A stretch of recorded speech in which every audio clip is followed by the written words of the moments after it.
Hello, wherever you are in the world, it's Margaret Munoz here, and thanks for joining me to learn about tail enders.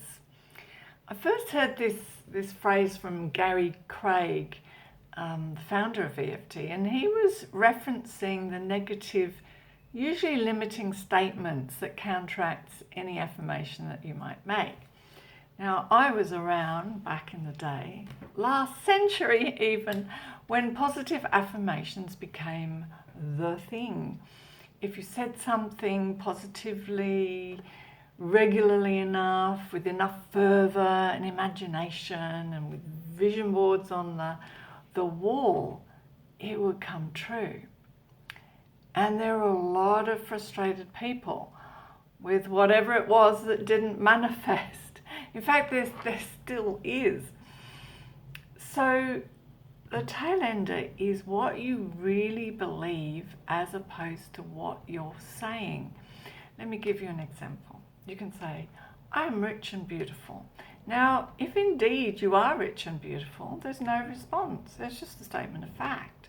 But if you're aspiring to be rich and beautiful, then you might notice the tail ender. I am rich and beautiful. No, you're not.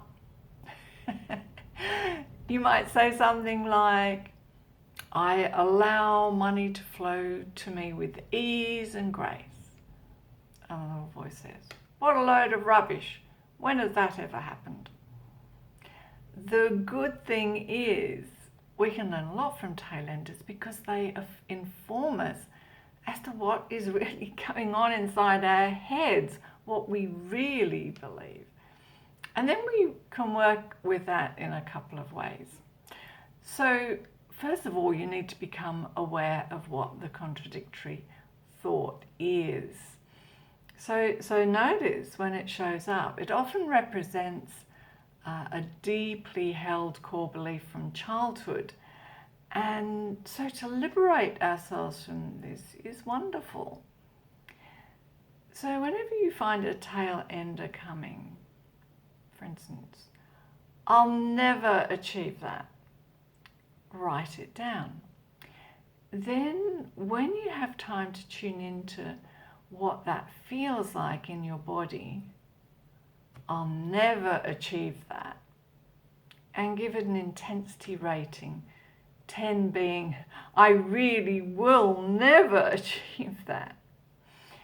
And then tap as you say it. And of course, you can extend that and say whatever it is you won't or can't achieve. And keep tapping until the intensity reduces as much as possible. While you're doing that, you might also find that other tail enders come up, and you can do the same with those. So be on the lookout for all those negative limiting thoughts that come up. Write them down, then spend some time tapping on them to take the intensity out of that negative limiting belief that blocks you from what you really want to do. You might then find you can say, I will achieve whatever it is, with it ringing true. And that's the place we want to get to. So I hope that gives you a bit more understanding of tail enders and how you can work with them. I look forward to seeing you again in another video, and have a great time with your tapping meanwhile. Bye-bye.